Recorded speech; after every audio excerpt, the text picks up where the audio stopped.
A good death needs three things. It needs equipment, it needs medication, and it needs the staff to administer it. Do you have enough syringe drivers in the NHS to deliver medications to keep people comfortable when they're passing away? Yes, right now we do. And the second one is with that's to the syringe drivers deliver medication, particularly things like midazolam and morphine. Do you have any precautions put in place to make sure we have enough of those medications to be delivered? Yes, we do.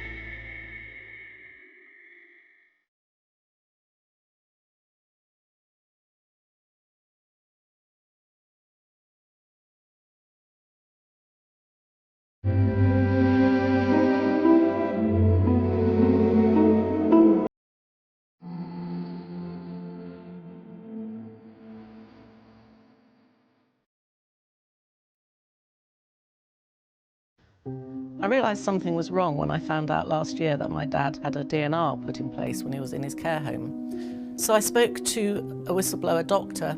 She told me they were being put on people who were over 60. They were classed as elderly.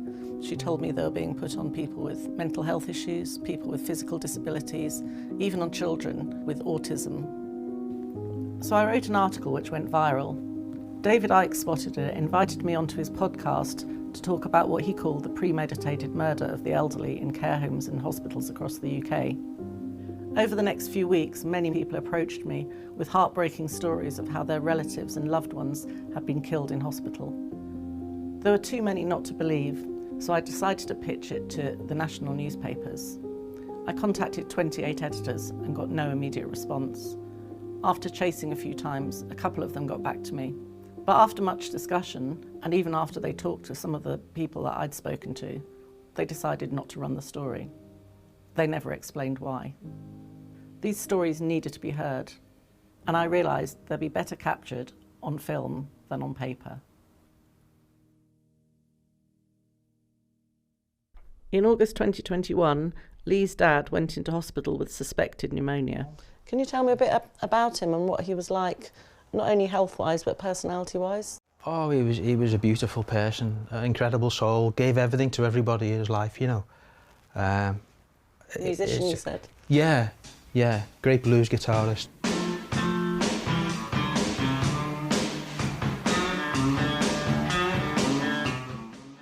Everybody knows him in Liverpool, and he was just an incredible person, you know. It's so sad. And so Dad was in a room on his own. He was awake at the time, but upon going in that room, he was sedated with midazolam and given morphine and never woke up. How do you know he was given morphine and midazolam? They told us. Patients who are prescribed end-of-life drugs such as midazolam and morphine have it administered in one of three ways: orally, by injection, or via a syringe driver. A syringe driver is a device used to administer drugs over a prolonged period very gradually. T34 is a cocktail of medication drip feeding under the skin, and now I know that was given to kill her as quickly as possible. Midazolam doses vary. Titration, during which a drug should be administered gradually at a small dose leading to a larger dose, seems to have been abandoned. Ravi and his wife Diane were NHS nurses. In February 2021, Diane was admitted to hospital after a bad reaction to the AstraZeneca vaccine. Midazolam, 2.5 milligrams, that can kill a person. So they always give 2.5 milligrams, and they shouldn't do that, especially with very small, light people. They need to start with 0.5, then 1, then 1.5, then 2. And on a syringe drive, it's a constant pumping of the drug into the body. And that's not a treatment, and that's not a cure. There's only one outcome when they put that into somebody's body and keep it going in. It kills them, and they know that. Dr. Mukeshi has said to me it was end of life, end of life, and end of life. And you accepted that? And I witnessed what he said, Diane, end of life, end of life. Nothing, no matter how I shout, what I try to do, it won't be possible. It's sign end of life, and that'll be end of life. And you felt powerless? Powerless. Yeah. Exactly. Powerless, yes.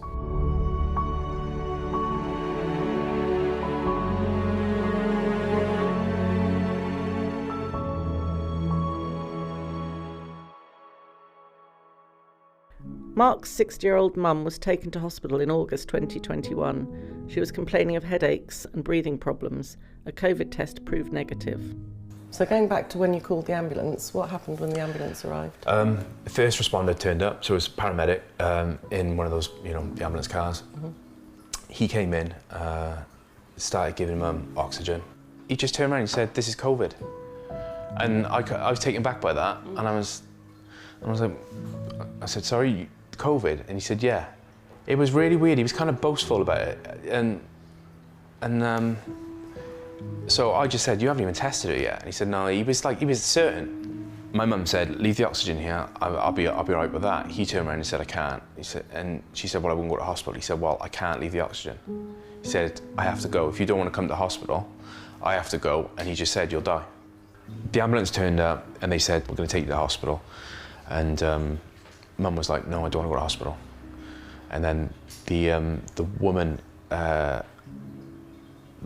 paramedic said to my mum, "Well, you need to go to hospital because you might have COVID." And then the first responder turned and said, "No, it's COVID. It's definitely COVID." And it was a kind of like a weird silence. It was like he was trying to enforce what he diagnosed as that's it, job done. As they wheeled her out her flat, I ran over and I kissed her. And the paramedic said, "You can't do that." And I just turned around and I said, "That's my mum."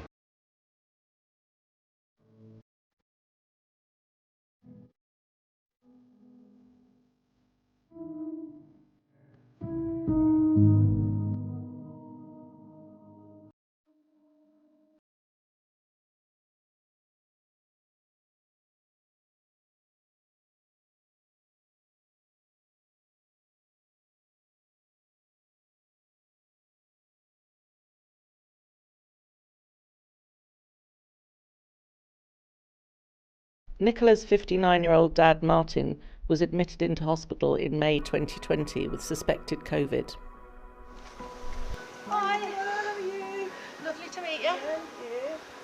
Wow, look at that. So we did a memorial for him because he was cremated. Yeah. And we're going to scatter his ashes in places that he loved. Yeah. Holiday destinations, seaside, places he never got to go. But there is some ashes that we've laid there. Oh. That's where we So nice. remember him. It's a really nice idea. And it's just because life takes over. You can't go to a grave every day, can you? So No. at least if you're at home. That's a really good idea. I've here. never seen that done before in a garden, but it's a really nice idea. It's just closeness. Yeah. What actually led him to be in hospital in the first place? He said he took bad in March. He said he didn't feel well. So we rang 111 and they said, "Oh, it sounds like he's got COVID. Isolate for 2 weeks." 2 weeks later, he was still no better. So we took him up to A&E. And they put him on the assessment unit. Yeah. He tested negative for COVID on entry, but they put him on a hot ward where he remained for 16 days. So why did they put him in a COVID ward if he tested negative? They won't answer me. When a DNAR, do not attempt resuscitation order, is put in place, it means that should a person's heart or breathing stop, medics will not try to bring them back to life. It was about 5 o'clock in the evening that the doctor rang, and he says, "Your dad's very poorly. We don't know what to do with him. Can I ask your opinion on a DNAR? We've had an in-depth conversation with your dad. He wants a DNAR." I really wasn't expecting to have that conversation. No. So they caught me off guard. But then he said, your dad's agreed to it. So I said, well, if that's my dad's wishes, who am I to... And you had no reason not to believe them either? No. But then we kept ringing my dad's phone and he wasn't answering. When we eventually got through to him, it was about 9 o'clock in the evening, and he said that they'd scared him by saying that if something happened, they wouldn't help him. So I said, but you've agreed. He said, no, I don't know what they're saying to me, Bab. That was his exact words.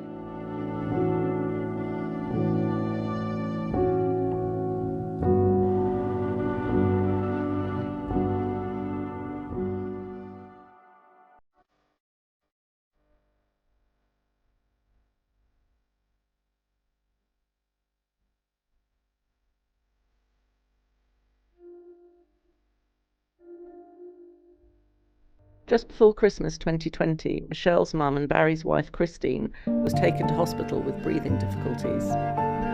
Dad was decorating the house and decided to do up the house, and had this old floor that had been down since I got married, and him and my older brother were pulling it up, and the dust was really heavy. It was about 6 o'clock, I think my older brother rang and said, Mum's called an ambulance. And then the next day we got a phone call from the hospital asking about Mum's last wishes.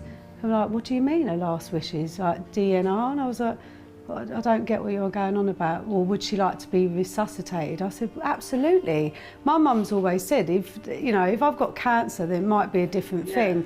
But otherwise you fight to the bitter end. And all they kept saying all over the weekend was, she's comfortable, she's stable. That was it.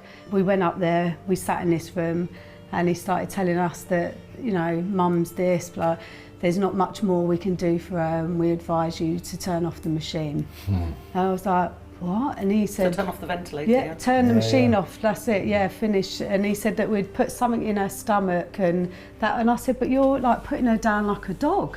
I said, it's like what they do in Switzerland. Oh no, we don't do anything like that, it's nothing. And I said, he asked, when are you thinking of doing this then? And he didn't answer, and he was all like hands and talking, and then my brother asked, still didn't answer. And then I said, but when? And he went, tomorrow at 12 o'clock.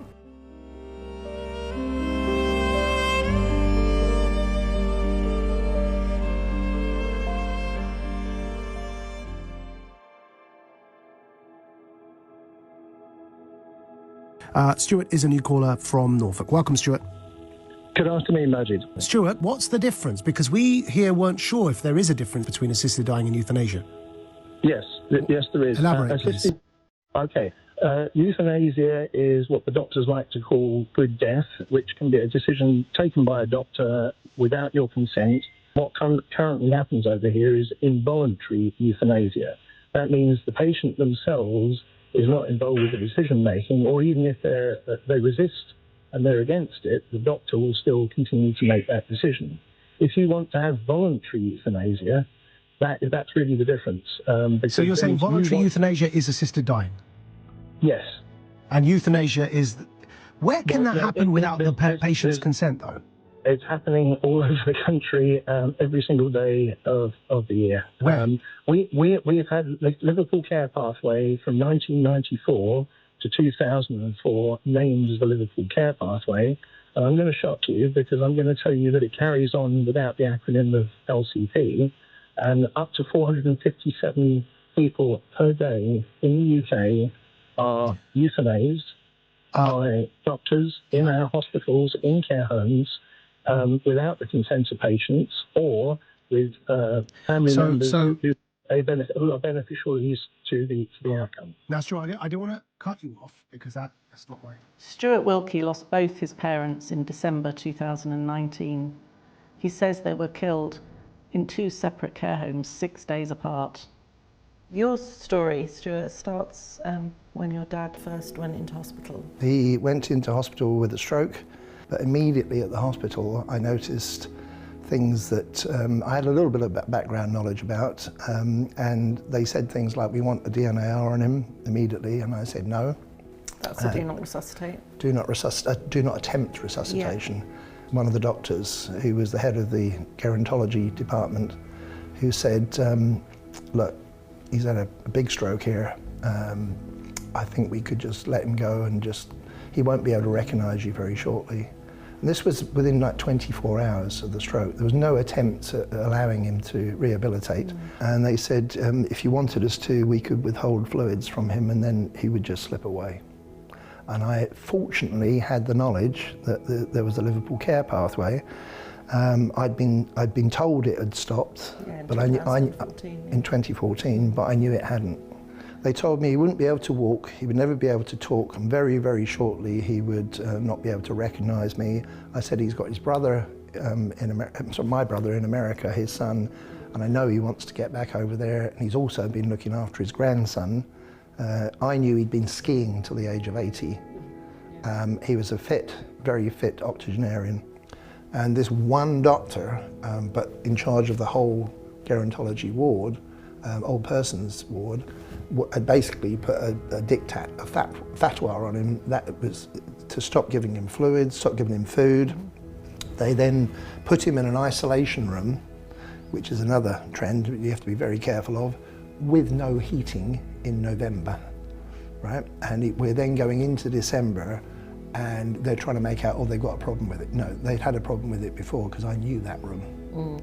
So they were leaving him with one sheet on to freeze him, basically.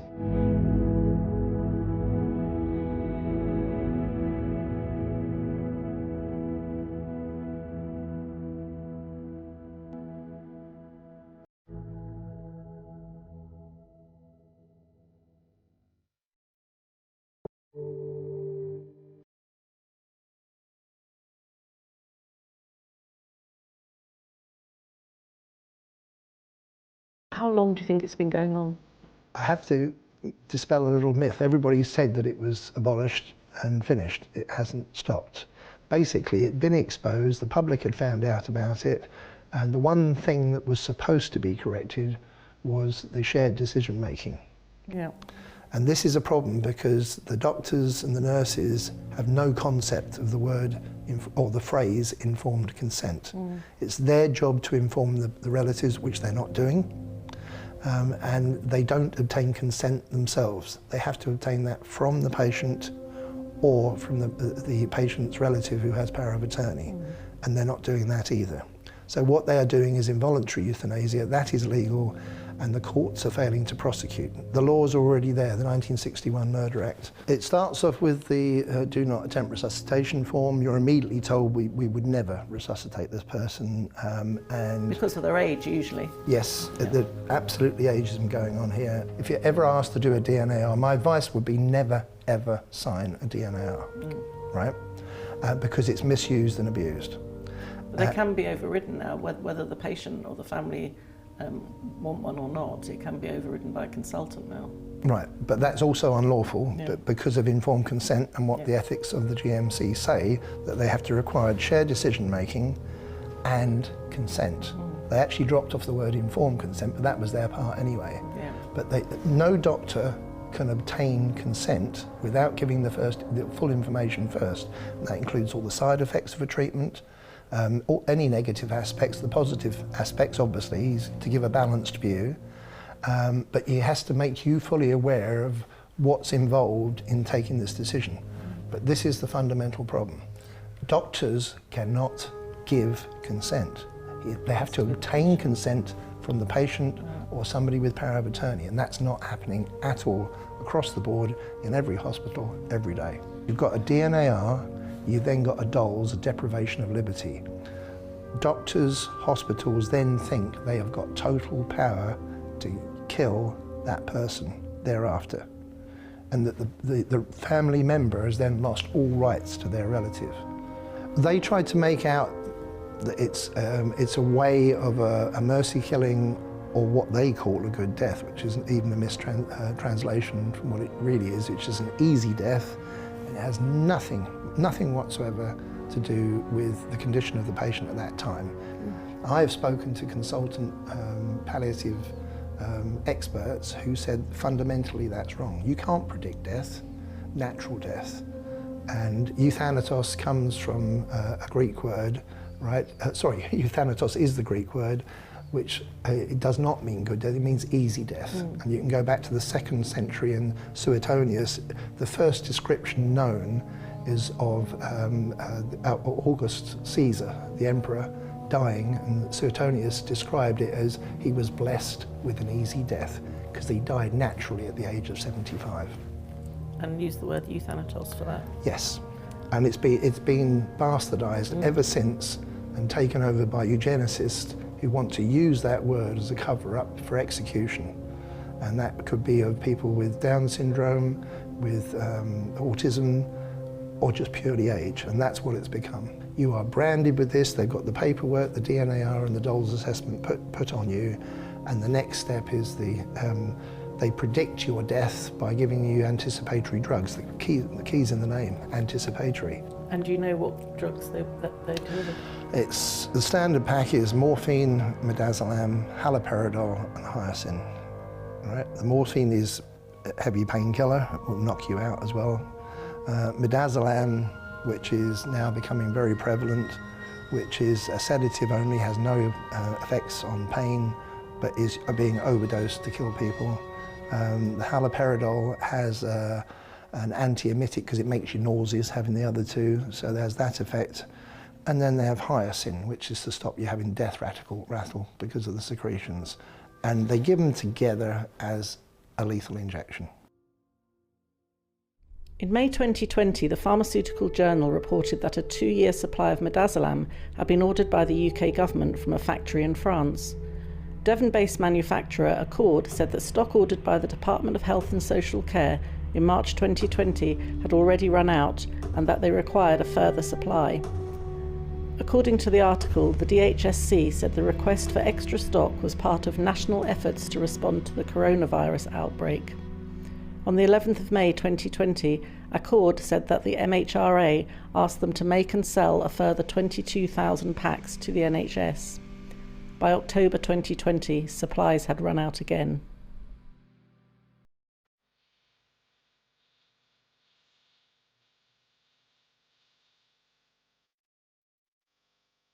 Midazolam is a benzodiazepine, and it's specifically designed originally for status epilepticus.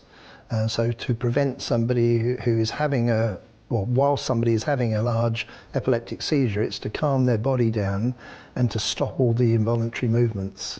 Midazolam was a later development of the benzodiazepines. Basically, it is a potent drug with a quick onset. So it found a place for conscious sedation, which is a short intravenous injection, and it will sedate somebody very effectively for a procedure for a short period of time, and then it'll wear off quickly. So it was just what's needed. The only thing was that if you used it for that, it would have to be accompanied by a pain medication, because it doesn't itself remove pain. So it will always be the benzodiazepine plus an opiate to remove the pain. It's wrong to give the two drugs together. Fundamentally wrong. There's what's called a concomitant effect. So by putting midazolam with morphine together, you've got two respiratory depressants that together slow down your breathing, slow down your breathing, slow down your breathing.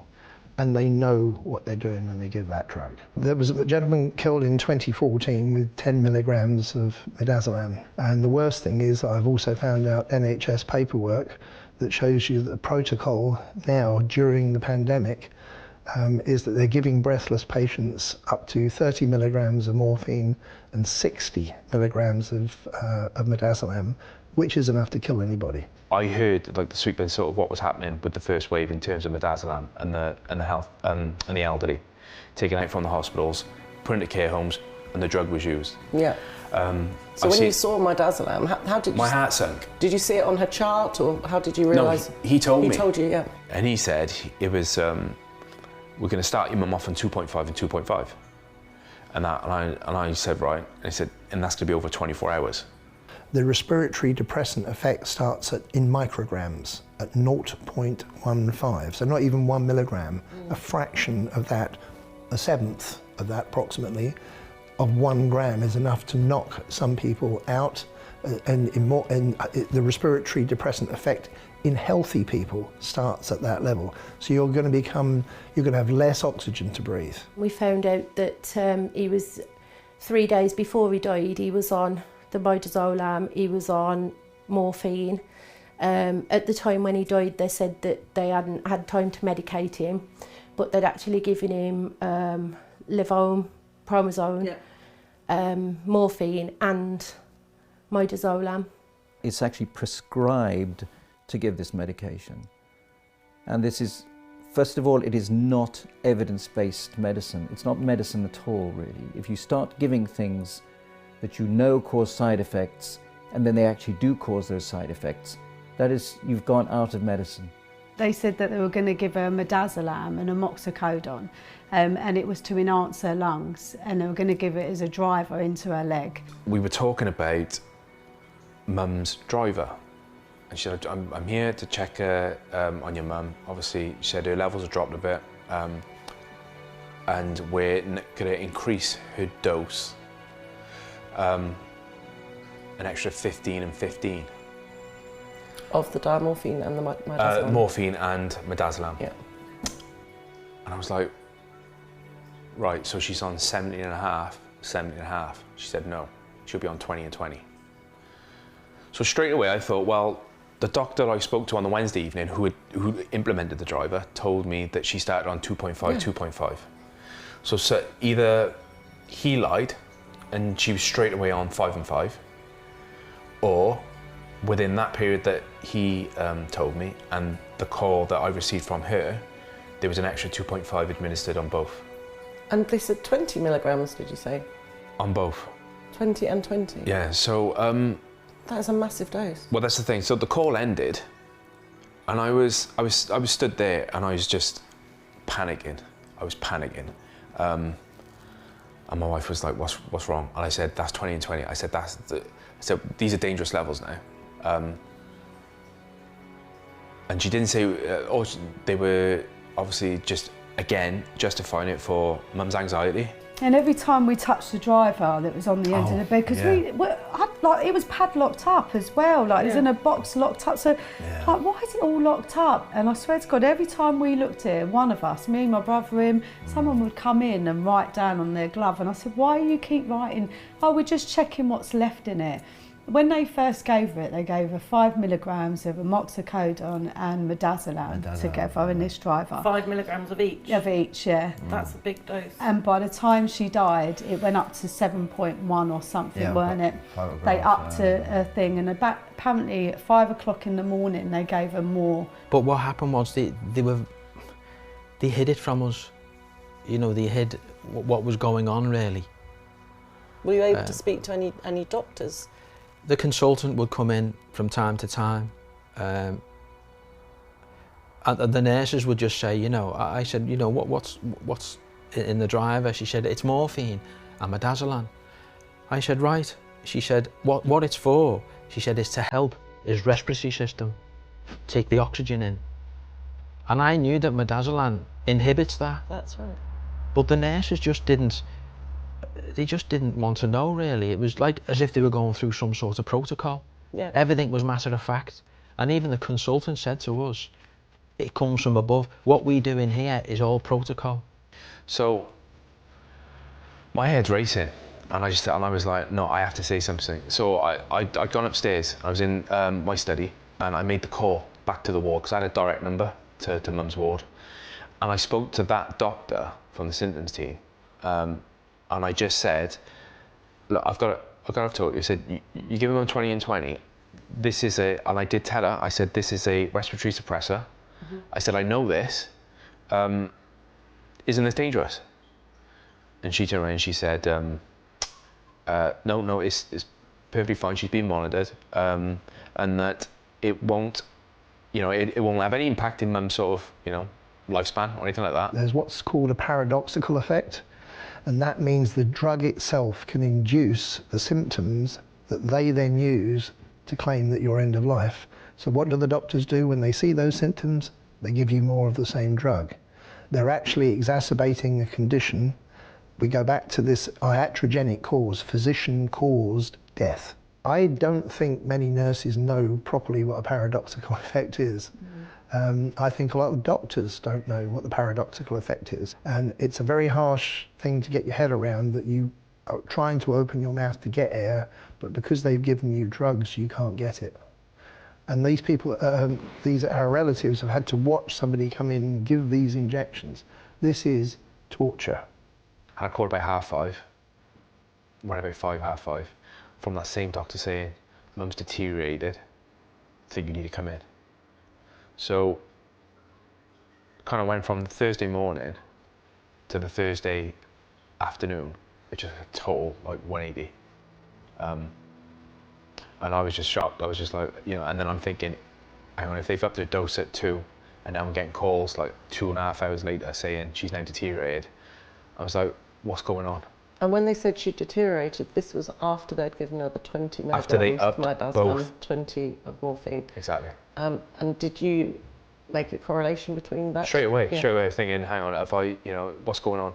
Because I thought I had time. We'd get there and I could see what's going on. The other thing is, if you go to the British National Formulary online, and it's quite easy to look up, you look up the page midazolam, you will see that it's contraindicated to give midazolam with opiates. And that is standard practice in these end-of-life pathways. It should not be given. It's not medicine. Why do you think they brought it in as the new protocol for the treatment of people with COVID? It's completely contraindicated, particularly to give it with concomitant use with these drugs. So when I found this protocol which said, and I'm used to looking through medical papers, which then said that you could give up to 30 milligrams of morphine with 60, following the execution doses, making the comparison there, when somebody died a horrible death, but still died with 10 milligrams and another morphine drug above that, hydromorphone, which is about 5 times the level of what you normally have, and the person died, but a horrible death. But they filmed it. There was a Catholic father who witnessed it. He gave the murderer their last rites, but then he had to witness it, and he described it as prolonged torture. The executioner, he said he would rather watch 100 hangings than go through watching a human being suffer like that. This is the drug they're using on our relatives. There is no reason to be giving these medications. Midazolam should be banned from these pathways.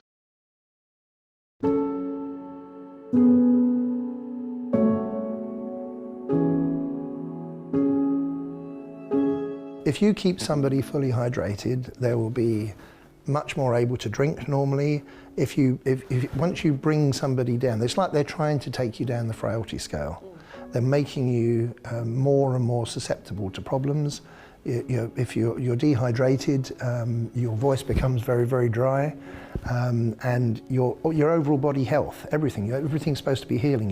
Your skin condition, everything deteriorates. She never had no fluids, like the saline drip, that's like fluid, is it? Yeah. She never had any of that. So I said, Mum, they said we're not allowed to give you any fluid or we're not allowed to give you any drink or any food. And she was like, I said, I'll give you a sponge and I'll put that on you. So I did that, and she was like, okay. But you spoke to her, didn't you? What happened then when you went in and spoke to her, yeah? I spoke to her and I said, you're right, darling. She said, yeah, she said, get me out of here. So I said, what's the matter? She said, get me out, get a wheelchair and get me out of this hospital now. She said, they're trying to kill me. I found out from other patients that they weren't giving him food and drink. And they went to procedures that I knew were linked to the Liverpool care path. They would give him a sip of drink, nothing else. So he thinks he's had a drink, but it's insufficient. And during the day, an older person actually needs more than you think. And in fact, the NICE guidelines increased that from about 1.5 litres to over 2 litres. And they were giving him about, typically they would give coffees, which are diuretics, that were not decaffeinated. So you've got a drink that is actually causing you to lose fluid from your body, and they maybe give 2 or 3 of those a day. So that's actually making it worse. And then they're saying that they've given him sufficient drink. But when I asked them, what do you think is sufficient drink? They would sort of say, as long as he's had a litre, that's enough. I said, well, has he had a litre? They said, well, it's actually 600. I went, well, that's insufficient for your brain, let alone your body. And your body needs at least 1.5 litres, and ideally over 2 litres. That is good health. How easy is that for a physician or a nurse to follow? I'm sorry, but if you've got to drink 2 litres of water every day, she wasn't getting that at all. You know, it was literally maybe just some of her Lucasades, I mean, we're talking sips. So Mum wasn't eating, she wasn't drinking much, and the food that she was given was terrible. It was like jacket potatoes. She didn't have the energy to cut. Oh. Did no one come and help her? Or? Well, all the nurses were saying, in their observations, was, your mum needs to eat and drink more. And I was like, right, okay, so what's being done about that? And they wouldn't let me go and feed him, and I believe they were trying to starve him and dehydrate him. They wouldn't let me look at fluid charts, and I was inquisitive of that, but they were deliberately trying to block me. So I would go in there regardless and take him in mineral water. Yeah. I would take him Fresamin drinks, and I would give him extra. And I knew I was keeping him going, and they hated it. I actually had a doctor put their hand on my hand and stop me, tried to give him a drink of Fresamin, and I just said, that's assault, and I carried on, and the doctor backed off. Because they said you can't feed your wife, I was just, as I was feeding, looking out the door, she went, what do you keep looking at? I said, make sure the nurses are not coming in. She went, oh, what are you, a bottler or something? You know? I said, no, darling, but they said that I can't feed you. Why not? I'm starving. I've since found out that he was starved as well. His food, daily, what did they call it on the notes? Routine diet was discontinued. How long before his death? 3 days. And so no water either, probably? No. This goes back to the Liverpool Care Pathway, designed in 1994 by John Ellen Shaw, and they know that this is a way of expediting death. But if you speak to doctors and nurses, they will deny that and say, of course we don't kill people in hospital, we're there to look after them and help them heal.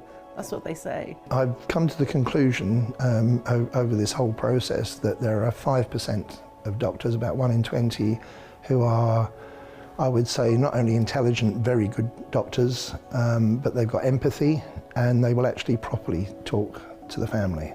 But unfortunately, that's only 1 in 20. I believe that about 90% of the people involved are just followers that just do what they're told and lack that empathy. I think it could be restored. I think they could be retrained. And then at the other end, I think there's an equivalent 5%, 1 in 20, have got no intention of doing this and are basically eugenicists, and they want to truncate, they want to shorten the life of the elderly and the vulnerable and disabled. If you want to be a professional nurse, it is necessary to choose a good school of nursing, because only in a good nursing school can you get the preparation on which your future as a nurse must depend. Do you think, say, that the nurses who are administering the drugs genuinely believe that they're helping people, or do they know they're killing them?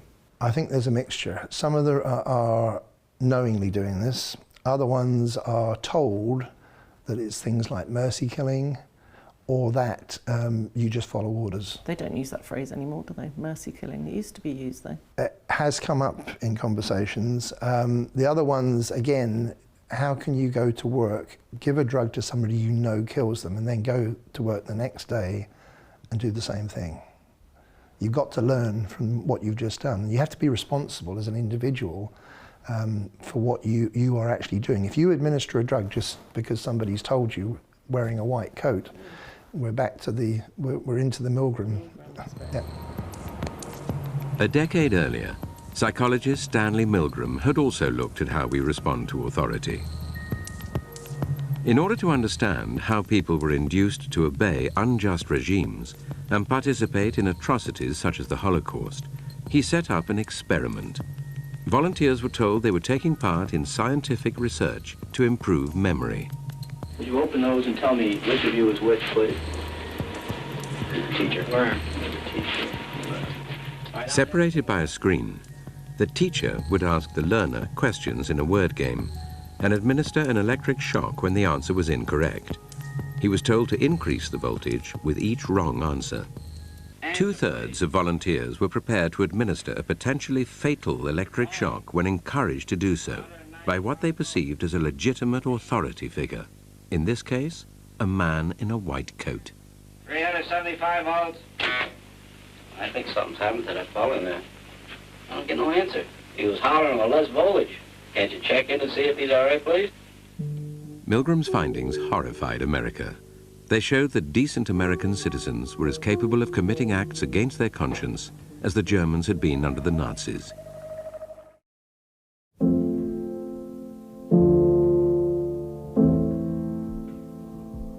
One of the observations made by the families I spoke to was that the doctors and nurses they dealt with spoke or behaved in a cold, robotic or cruel manner. But they never had their best interest at heart. They're like robots. It's horrible because it's completely changed, and when you question them, they don't like it. The doctor was really cold to her. Right. And she was like, if you don't do this, you're going to die. One thing I noticed with all the doctors and all the nurses that they lacked patience. If you ask my father a question, you may have to wait 30 seconds for the answer. But I could see his brain ticking, I knew he was there, and they never ever go back. And I mean, I knew my father by then, 53 years. I knew him the best of all, but they don't give you any credibility for that. That's the same I've learned throughout my experience with this. They treat you pretty much as dirt, that they do not accept anything that a relative says. And yet you think that's the wealth of knowledge that they should use. I felt they were going rogue. That's how it felt. Really? Yeah, because it felt like everything that I was saying and asking and begging and really sort of trying to push, this is the family's wishes of how we want treated, totally ignored. And she was messaging me saying things like, I said, how do you feel on a 1 to 10? She said, I don't know, I've got to keep my wits about me because I'm dealing with these silly people. We did go and they wouldn't lose us in. I begged and she actually said, the only way you're going is if he's a goner. And it was the last day when the consultant came in the morning and told us that Dad's unlikely to make it. And I just, I don't know. But when I asked her about the COVID x-ray, she put her head down. And that was telling to me. Did you notice a lack of eye contact? A lot of Yes. people have said Yes. they can't look you in the eye. No. My girlfriend said that. She said, have you noticed in here, they won't look you in the eye? I said, I know. I said, it's very strange. It was a very strange environment.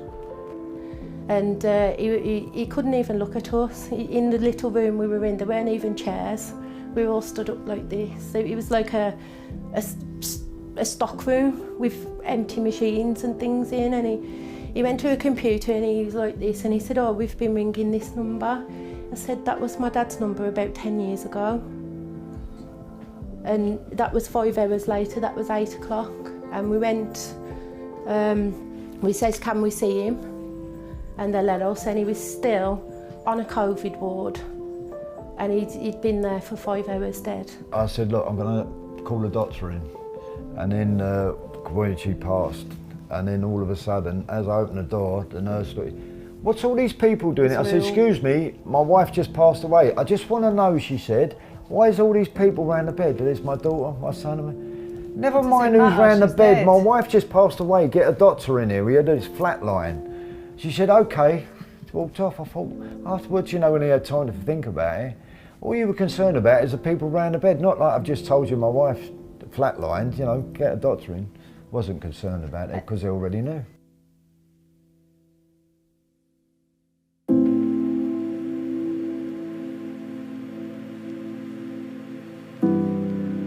Arriving in the hospital, she was crying, begging for help. All medication stopped, no nutrition, nothing, no machinery attached, no food, nothing.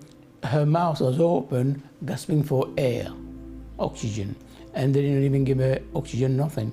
I turn up and I'm looking at the wall, her observations are gone. Her CPAP machine's been taken out. Her SAT monitor on her finger, gone. So I went to the nurse and I said, where's all my mum's observation sheets so I can see how she's done today? And the young nurse turned around and she said, oh no, we take those out because your mum's on palliative care now. And I was like, excuse me? He said, yeah, your mum's on palliative care. And it was really sort of out-of-body experience that I felt. Before I left, I said to my sister what I was going to do, and she said, I'm going to stay here tonight with Mum. And I was like, yeah, stay here tonight with Mum. And I said, whatever you do, make sure they do not touch Mum's driver. I said, if they say to you they're going to increase the dose, tell them outright no. I went home, made something to eat, went back about 7:30 that night, and Dad said her oxygen keeps dropping. And her head was down. I said, lift her up, and I'd been holding her hands, and her right hands were cold, but under her armpits were really hot. So I called the nurse in, and she said, I'll go and get someone else, and they come in. And the lady said, you do know the plan, don't you? And I said, what's the plan then? And she went, I know there's a plan, but I'm not in a position to tell you. She went, I'll go and get a doctor and run out the room. I looked across the bed to Dad, I said, what's the plan? And then I went out after the lady and I couldn't find her, and then I spotted her in this room. She looked so nervous. Her head was down, playing with her hands. She seen me, she come out, she spoke to the matron, they were whispering, the matron come over. She said, did you speak to the doctor today? I said, yeah, but he didn't tell me of any plan. It's the one I was arguing with earlier. She said, well, I'm sorry to tell you, but your mum's passing tonight. And I went back in the room and I was like, apparently Dad, Mum's dying tonight. We got my brother's up there. Yeah, and it was 1 o'clock in the morning when she passed away. 5 to 7 Friday morning, I get a call from the nurse that I spoke to that night. And she basically said, she said, your mum's gone. And I asked her, how did that happen? And the nurse told me, she said, your mum pulled off her high flow nasal, and we were in with another patient, we couldn't get to her. The doctor said that he'd been called for at 1:20, that Dad had pulled the mask off and he'd gone in 20 minutes. So they basically said that he'd caused his own death. At that point, I thought I'd resolved it with the hospital. I'd resolved the DNAR issue. That was supposed to be known to be null and void. And I honestly thought at that point I'd got him out of the serious trouble. Right. But they were still doing bad things to him. So then I tried to find another place where I could get him to. And just by chance, a place appeared with my mother. And we were trying to get them there before Christmas. And they were both looking forward to seeing each other. Yeah. They came in on the Monday morning, having ordered the drug during the night, which is another pattern. Avoided the GP that on the Friday saw my mother and said she was fine, bright, intelligent lady. And do you know what those drugs were? Yes, specifically diamorphine and midazolam, and my mother never stood a chance. What do you think happened to your mum? What do you think she died of? I think what happened was, because they neglected her, and they gave her a high-dose midazolam and morphine, that because it is a respiratory suppressor, and they dehydrated her for such a long time, that those drugs compounded and they were magnified in terms of, potency. And because she couldn't get the oxygen, the drugs just obviously, she's just suffocated. Because of what they'd done to him at the hospital and then at the home, and he was literally technically dead, when I went back on that day, knowing that my mother had died, they had already started doing stuff on him. So when I was looking after my dad's matters, they did my mother. When I was looking after my mother, they did my dad. It just seems like meticulously timed, doesn't it? And way too well timed. Orchestrated. Well, there's no conspiracy theory here. They were in contact with each other, I know that. You could tell it was orchestrated. The whole thing was, they knew what they were doing and they knew the end result. Why would you treat pneumonia with morphine and midazolam? But on the day that my mother died, right, or was killed, they immediately afterwards took advantage of that, and whilst I was dealing with her, they ordered the drugs, end-of-life drugs for my father. And then literally the next day, I was rung up on my way to the hospital, which happens to pretty much everybody. Your father's died. And I was at the roundabout outside the hospital. And I got in there and I'm on crutches. And As I got there, I got another phone call, and they said he's gone. And I just thought, I can't believe this. Everything I've tried to do, and they've done this, and they've done this, and I was 2 minutes too late. I think if you've been told to withdraw all observations without telling the family, to me it feels like that's murder by stealth.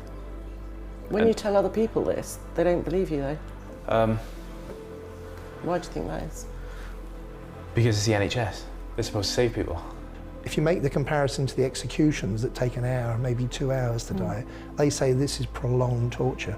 What's 29 hours of slowly taking down your breathing? And I would ask anybody that gives one of these drugs to somebody, or even thinks about giving this drug, to think how you would feel if you went down from 12 breaths a minute to 6 breaths a minute to 3 breaths a minute, and you know the person walks in with that drug and they put it into your body, is slowly killing you. Without your consent? Without your consent, it's involuntary euthanasia. That is illegal in this country. He was there the night before, she was fine, she was chatting, she called my nan up, she spoke to my nan, she spoke to her friends. What was the last thing she said to you? Do you remember? Yeah, she's saying, get me out of this hospital. They're trying to kill me. They're trying to kill me. If you slow somebody's breathing down, this is another myth with the doctors, or even the pathologists, they'll say, oh, but there's fluid on the lung. Well, if you can't breathe, you can't respire, you can't get rid of the fluid. A lot of what we breathe out includes water. If you slow the breathing down, you build up fluid on the lungs. That's not the same as pneumonia. Yes, and you've just said it, and it fits in with the air hunger. So it's like a fish out of water, and that's a horrible way to... The idea that this is a good death is a myth that needs to be dispelled. It's not a good death to be given these drugs. I believe that midazolam should be banned for use in the elderly, period. Diane's gone. That's how they treat an ex-nurse. It's bad, bad, bad.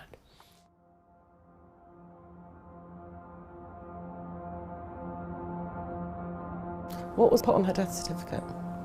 So I had a call a few days after Mum's passing, basically saying the death certificate is going to be issued, and on that will be COVID-19 and pneumonitis.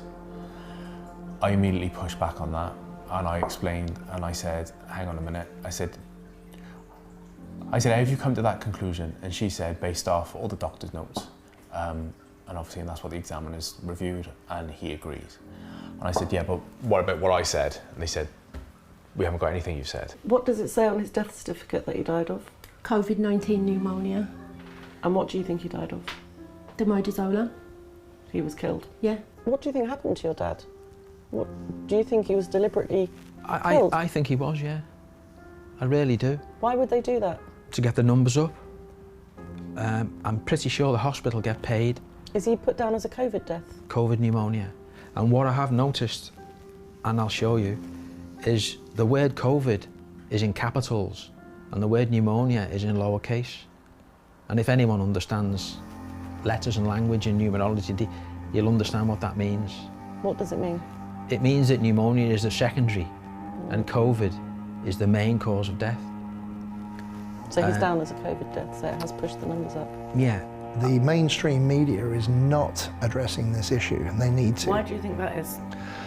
I think because it's part of the narrative, and I think it conceals so many things that are happening. People who have actually died not of COVID, but of being put on the end of care pathway, and they are put into hospitals on red COVID wards. They show any sign of breathlessness, they're given this drug, and then the relatives are told they've died of COVID. And they are being cremated with no autopsies being done to show the true cause of death. When I finally spoke to the coroner, because he passed in hospital, things take longer. Don't be them passing at home, because Mum passed at home years ago. And the coroner, at first I said to the coroner's PA, I'm not happy with what's on the death certificate. She said, okay, you'll have to speak to the coroner, Dr. Woods. I said, that's fine. He phoned me up. He said, what aren't you happy with? I said, the fact that it's got COVID on his death certificate and the consultant couldn't prove that he had COVID except for the PCR test. They couldn't show me an x-ray of it. And he also said, I can't take it off the death certificate and I can't have this conversation with you. And I think there's going to be a huge problem in the country post-COVID as well because of these unnatural deaths, but particularly with this abuse of these drugs. This is induced iatrogenic cause death, and the coroners have either got to do their job properly or step aside. There's 93 of them, I don't know a good one yet. And they need to say this is wrong. The doctors, the good doctors, need to say this is wrong. I don't like the term whistleblowers, but we need honest, decent doctors to come out and stand and say this is wrong. You mustn't give these drugs together, they're harmful. That's against the Hippocratic Oath. It's actually against the oath that the nurses used to give, the Nightingale Oath. Do not give a harmful drug, right? And the doctor's the same. I will not give a harmful drug. And that is being abused, and they're in breach of their oaths, but they're also breaking the law. The fact that the medical examiner and the coroner won't look at any of my evidence and they ignore the fact that the nurses said, you know, we basically let her suffocate. How is that not murder?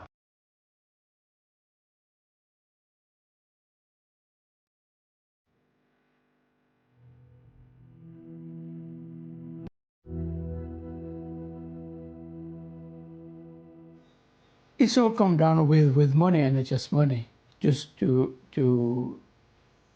save money. You know, they don't want to keep people in hospital. They don't want to keep people in hospital, in and out of hospital. Mm-hmm. You know, they just want, if the patient has some kind of problem, and has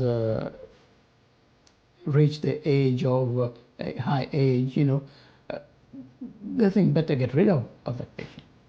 The one question they always ask is, why would the hospitals be doing this? Why would doctors and nurses be killing people? At the end of the day, elderly people cost money, and they have worked out how long it takes to kill them to save money in beds. It takes 29 hours slowly to kill somebody in the hospital. Using the midazolam combined with morphine. Why do you think this is happening to so many people? It just seems like money. It just that's all I can put it down to. It's just the cost to keep someone in hospital for any duration obviously costs the NHS X amount of money. Was your mum getting a pension? No, you don't get a pension until 65, do you? Yeah, she wasn't entitled to a pension. Oh yeah. So she, you know, that's a saving. The fact that she's not occupying a bed now and oxygen, that's a saving. They saw him as a financial drain, and I think he was just another number to them, just one that they could save funds on. It's all about money, and to them, mum's lungs were damaged, and what's the point of keeping her going, because it costs the NHS money to keep my mum going, you know, so why would you give someone midazolam if your lungs are damaged? That doesn't help someone's lungs. She could have been 30 years on a pension. Yeah. From, you know. And she'd be here as well. Because you know, we were going to have her move up here, possibly, and you know, just give her a better life. Because I thought everything which went on, I spoke to my wife about it, and she supported me straight away. She just said, "Yeah, let's get your mum here, give her the care that she really wants and needs and deserves, and live a better life."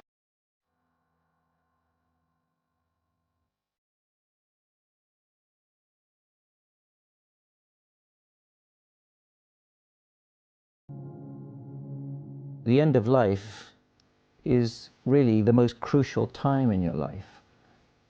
And you could see changes in people when they realize that they're at a point where they might be dying, and sometimes the person themselves gets an insight to this.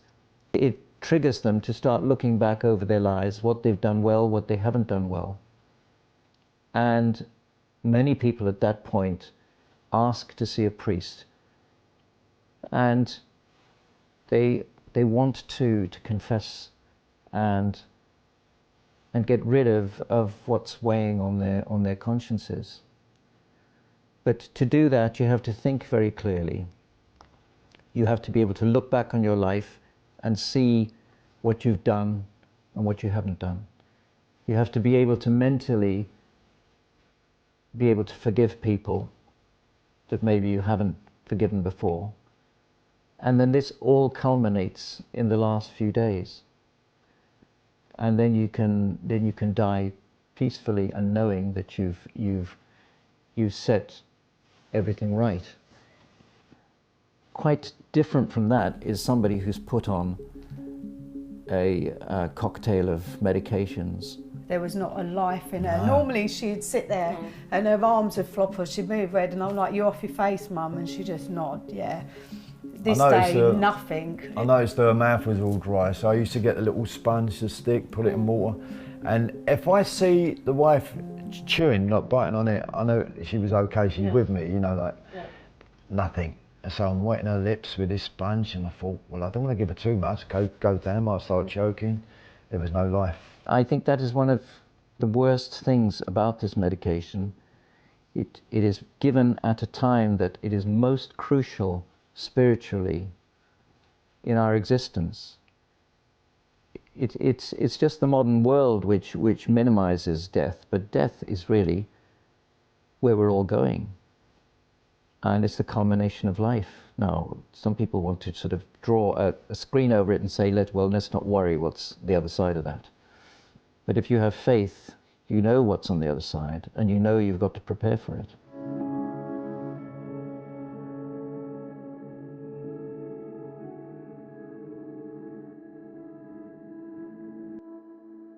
You hear stories of people who aren't spiritual or religious in any way, but when it comes to that point, they suddenly want to talk to a priest or find themselves talking about God or heaven or the next life, even though they weren't that way inclined in previous years. Yes. Right at the last minute, they have some kind of revelation maybe or epiphany where they suddenly see the light. No, that's right. End of life is a trigger, and Midazolam weaponizes this end of life so-called care and turns it into something that's alien to medicine, it's alien to spirituality, and it's alien to family links too. Midazolam really needs to be taken right out of the equation in care of elderly people. To follow your parents 8 feet behind going into the church, the two coffins together. And I just thought it's so unnecessary. This wasn't natural. And I'm thinking of that at that moment. And I knew I had to speak first and I had to galvanize myself. And I thought of the poem, if you can hold your head up, when all about losing theirs. And I just had to hold it together. And then I had to speak. And I knew if I lost it, my brother would lose it. And I turned round to the people there, and I just knew then that was, I had to really act, and I had to work through it. And I was crying inside.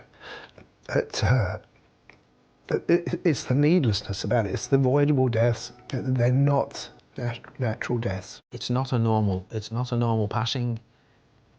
You know, I can't accept it. They shouldn't play God. They'd have no right to decide whether someone should live or die.